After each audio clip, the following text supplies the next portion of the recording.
ਵਾਹਿਗੁਰੂ ਜੀ ਕਾ ਖਾਲਸਾ, ਵਾਹਿਗੁਰੂ ਜੀ ਕੀ ਫਤਿਹ। Bhangani da Yudh, the Battle of Bhangani. Dhan Guru Gobind Singh Maharaj, the 10th Master, this was his first battle that he fought at the age of 20. So this is before the birth of the Khalsa. This is when Guru Sahib was still known as Guru Gobind Rai. So he had not become Singh yet. He was still Guru Gobind Rai. The heroes of this battle, as you'll see, also don't have the name Singh. Sango Shah, Jeet Mal, Daya Ram. These were the names of the Sikhs of the time. Very heroic Sikhs, very beloved to the Guru, and full faith in Guru. And this battle was fought on September 18th, 1686, when Guru Gobind Singh Ji was only 20 years old.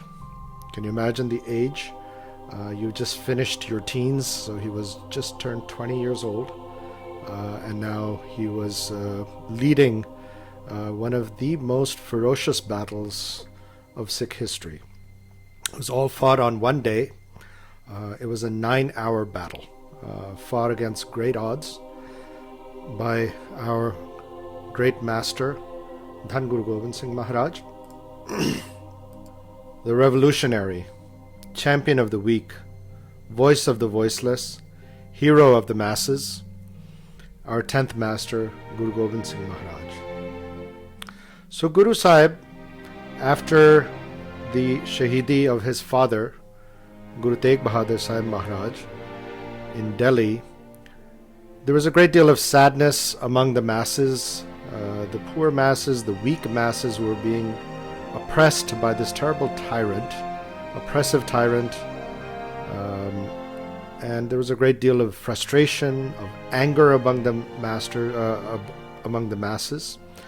Guru Tegh Bahadur Sahib Maharaj was a heroic figure who was going to stand up for them, and he showed such great courage. People were so impressed, and they were ready for someone to step up who could champion their cause.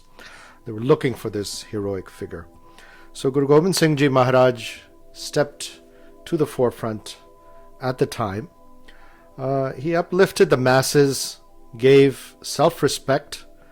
That is a great thing, to give self-respect. It's hard to imagine when your rights are taken away from you. Nothing is fair. Nothing is equal. And you are always treated so poorly, like a servant, like a slave, by the rulers. So Guru Gobind Singh Ji came and gave self-respect to the weak, to the masses. That is really a big deal. We grew up in a country where there is at least fairness, a great deal of fairness. So when something is unfair, we can protest, we can complain, we can do it legally, we can go to authorities. So there's a lot of avenues that we can take to gain equality in this country. But there were times where the rulers were very oppressive. And that was kind of the time in that day's India. There was a feudal system where if you had land and the peasants grew up, were born in peasantry, they toiled on the fields from day to night, were given measly crumbs, and again in the morning they had to work again. It was the feudal system. So Guru Gobind Singh Ji strived to create a classless society. In fact, in Anandpur, the town where Guru Tegh Bahadur Ji established it and Guru Gobind Singh Ji made it flourish, it was a classless society. There was no feudal system there. There was equality given to all, regardless of your class, your caste. So in that way, Guru Gobind Singh Ji was a social revolutionary. Further, Guru Gobind Singh Ji was a political revolutionary. He wanted to give political voice to the masses. Politically, you had no voice, basically. You were being oppressed by the ruling class, which were not of the same faith. You were oppressed spiritually also. Your faith, you were not allowed to practice. your faith freely. So Guru Gobind Singh Ji on three fronts: social, political, and spiritually, he was a revolutionary. This is our 10th master. This is a great deal to be proud of, that we are called the children of Guru Gobind Singh Ji. We say Pita Guru Gobind Singh. He is the one Guru we call Pitaji, Pita Guru Gobind Singh, which means father, Father Guru Gobind Singh Ji, because Guru Gobind Singh Ji called us his children. In putran ke sees par var diye sudchar. So Guru Gobind Singh Ji called us his children. And so we call Guru Gobind Singh Ji Pitaji, Pita Guru Gobind Singh Maharaj. Now, we're known, this is also a story of the battle, and a lot that we know about Guru Gobind Singh Ji is about, the sword and the battles he fought and the courage and the bravery that he had. We kind of have to try to understand what fighting means. Physical fighting is to be done by a Sikh as a last resort. When all other avenues are exhausted, that is the only time we pick up the actual sword. Physically, we start fighting. Guru Gobind Singh Ji taught us to fight for our principles. Okay?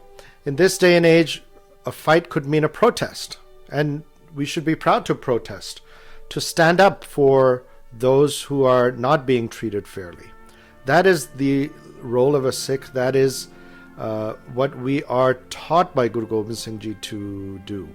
And if there's oppression on anybody, on us, but on anybody else, we should stand up for that person. We should support their fight, whether it's legally, in forms of a protest, or other ways to support someone who is being oppressed. That is the quality of a Sikh, and that is what Guru Gobind Singh Ji stood for, and that is what he taught us.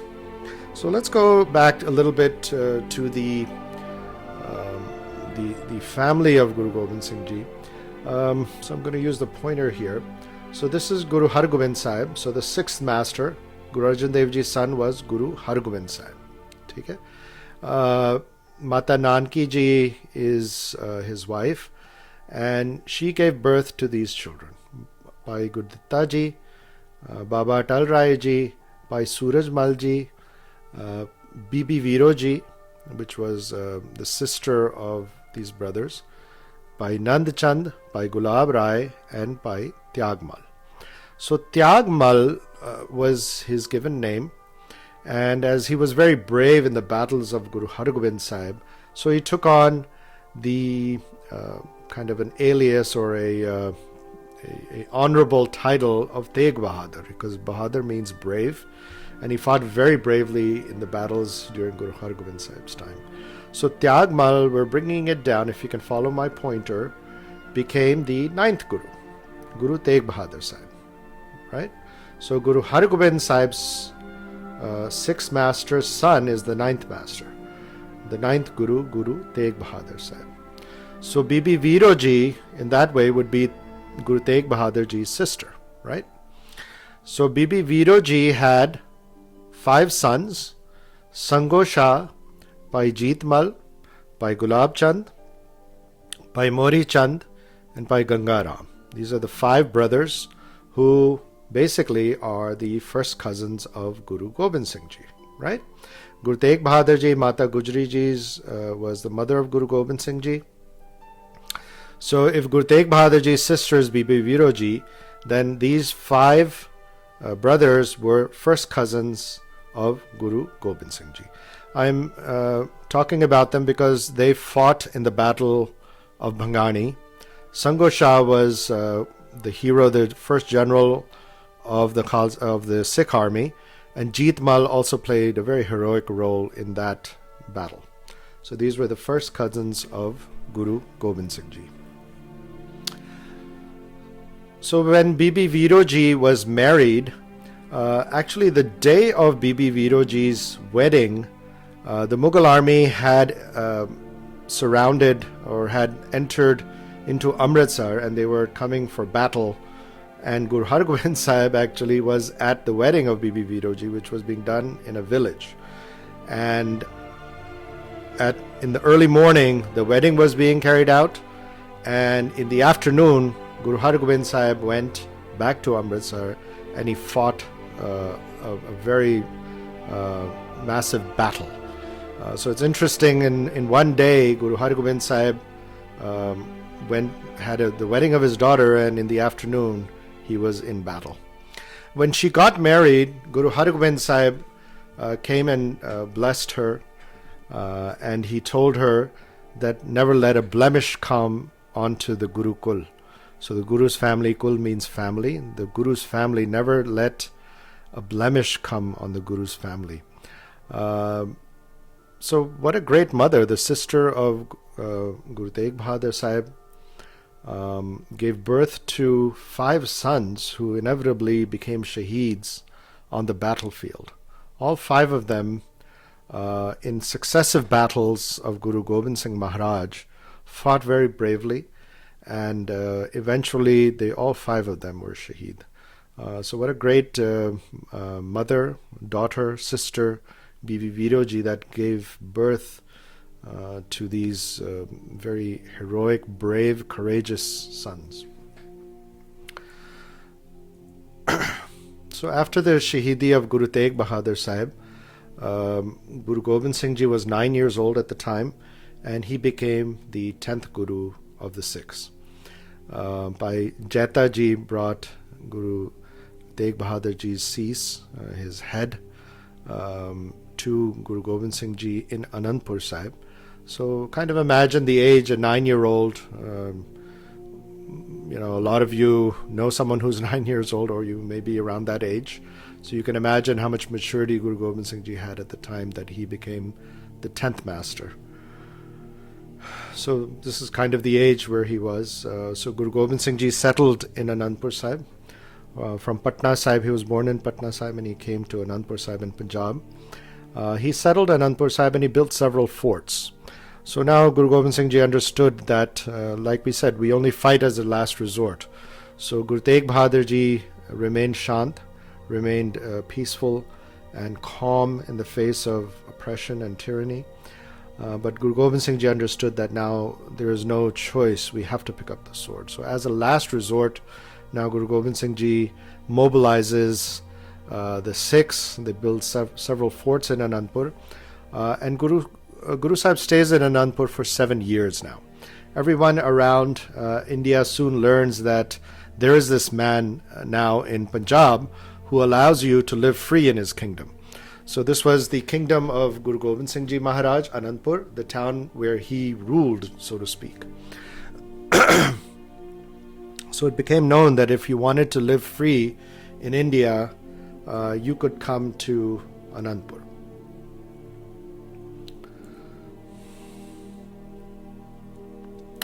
So another story is of Raja Ram of Assam. When Guru Tegh Bahadur Ji was on a visit to Assam, which is kind of on completely the other side of India. So it's kind of California and New York. So it's clearly on the other side of the country. Raja Ram of Assam did not have any children. So Guru Tegh Bahadur Ji visited the area. He was invited by Raja Ram of Assam to join in prayer and Simran. And Guru Sahib, he did seva of Guru Sahib for a long, long time. And Guru Sahib was very happy. And Raja Ram asked him for a gift. So he did not have any children. So he asked him for an heir to his throne. He was a king of Assam. So it's like a state, like let's say California was a state. So it was like a kingdom of California or a kingdom of New York. Similarly, there was in India, all these states were really kingdoms in itself. And if you ruled the kingdom, you were the king. So soon, what Guru Tegh Bahadur Ji did was he had a ring that he wore that had Ekunkar on it. So he took the ring and he touched the wife of Raja Ram, the queen of Assam, on her forehead. And he said that your son will bear this mark on his forehead. So when he is born, he's going to have an Ekunkar here on his forehead. And soon a son was born. When Ratan Rai, or the child's name was kept Ratan Rai. When he was the age of 7, his father passed away and he became king. So the king of Assam now is the child. And Guru Tegh Bahadur Ji had told Raja Ram that when the child is going to come from the house of Guru Nanak, so the child will have the mark of Ekunkar on his forehead. So this is Raja Ratan Rai, and he had an Ekunkar mark right on his forehead. He was born with it. So it was known that Raja Ratan Rai was given as a gift from the house of Guru Nanak. So as he grew up, he knew, his mother had told him the story. He saw the mark, of course, on his forehead. And at the age of 12, then he told his mother that he really wants to go and meet Guru Tegh Bahadur Ji. And then he was told that Guru Tegh Bahadur Ji was Shaheed, and his son now, Guru Gobind Singh Ji, is Guru. So his mother was very pious, always in Naam Simran. She did Japji Sahib Path every day. She did Sukhmani Sahib da Path. And she was very connected with her Guru and Gurbani.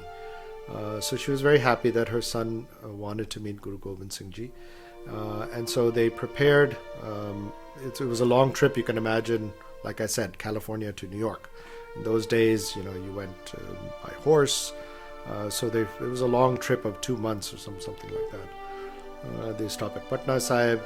They saw all the places of where Guru Gobind Singh Ji was born, and then they reach Anandpur Sahib. So Raja Ratan Rai, of course, he was a king, so he had prepared many expensive gifts that he was so overjoyed to see that he was going to meet the Guru. His mother, who was very wise, she had warned him before he reached Anandpur not to show pride. It's so important when we do good not to show ego, not to have ego within us. It does happen too often. Sometimes we do seva and it does get to us. They say it gets to your head. So kind of we always have to be careful when we're doing seva, or even when we give what we call in Sikhi bheta. Bheta means you're giving a donation of money, or you're giving a donation in kind, or we do langar and we give atta or we give chini, and we're like physically bringing something in, or giving a gift for the poor. Sometimes we have collections in Gurdwara and we bring cans of food items. Very important not to feel proud of yourself when you give something. Bheta means just a gift. You're just giving something. I heard a very good example that if you are the owner of a land, let's say a mansion, okay, someone who's lord of a mansion and he has this huge garden, if he's going out into his own garden, and the gardener who works for the master plucks out some flowers and gives it to the master, it's akin to that. So the master is still happy that the gardener presented him with flowers. But in essence, those flowers belong to the master, right? It's the master's garden, it's the master's flowers. He owns the land, he owns the garden, and the gardener works for him. But still, that is kind of the action that we do when we give something to Gurdwara or we give something to the poor. In the name of Guru Nanak, we do some good. It is akin to that. We're giving something that belongs to the master to the devotees of the master, or to creation. We're giving something back to creation that we don't really own. We didn't create. We just akin to the gardener plucking out some flowers and giving it to the master. There's a beautiful line in Gurbani. Tera kiya tujhe kya arpo, naam tera tu hi chavar dolare. So when you are the creator of all, what can I give you? What do I offer you? Right? If you created everything, what should I offer you back? I can only give you a piece of your creation and say, here, but that belongs to you already. Tera kiya tujhe kya arpo, naam tera tu hi chavar dolare. your name is the chaur which I wave over you. Naam is when we do chaur of Guru Granth Sahib, when we do chaur Sahib Seva. Chavar, look at this word that comes in Gurbani. Chavar, Dulare. Chavar means chaur. So the naam, your naam, Vaheguru Simran, Gurbani Jap, your naam is the chaur which I wave over you. So all I can do is honor you, right? Chaur, when we do chaur of Guru, we are basically giving honor and respect to Guru, right? So all I can do is take your naam, and in essence, that is how I can honor you, or how I can serve you. That is all I can do, because I don't own creation. I did not create anything. So when I give a gift to you, what can I give you? So the first day when they reached Anandpur, Raja Ratan Rai, this is very beautiful. He was a rich king. He had all these expensive gifts that he was going to give to Guru Sahib. But can you believe he went in simple clothes in front of Guru Sahib at Anandpur, and he bowed before Guru. And he didn't give him any gifts at the time. He just bowed before Guru with complete love and humbleness.